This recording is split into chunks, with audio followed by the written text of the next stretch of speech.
ایک حضور علیہ السلام کا صحابی انصاری رضی اللہ تعالیٰ کیا کرتا تھا، وہ جب حضور علیہ السلام ان کو عذابات کی بات سنایا کرتے تھے، ان کو عذابات کے واقعات سنایا کرتے تھے تو وہ لرز جاتا، اتنا خوف کہ آخر کیا کرتا تھا، یہاں سے جا کر وہاں پر اپنے گھر میں بند ہو کر رب تعالیٰ کی عبادت کیا کرتا تھا، باہر نکلتا ہی نہیں تھا۔ تو یہ کافی بات پھیل کر آگے نکل پڑی۔ حضور علیہ السلام گئے تو ان کو جیسے کیا ان کو سینے سے لگا لیا تو وہ،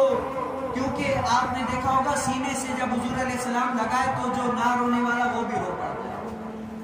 حضور علیہ السلام نے ان کو سینے سے لگایا تو پھوٹ کر رونے لگا اور وہ جو ہے نا اس ظاہر دنیا سے انتقال کر۔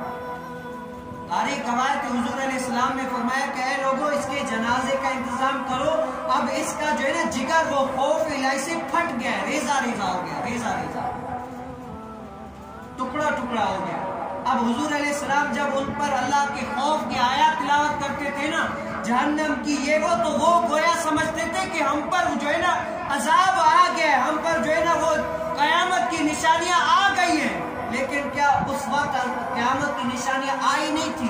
ہم پر تو آ گئی ہیں، کتنی نشانیاں ہم نے دیکھ بھی لی ہیں، پھر بھی ہم جو ہے نا دلے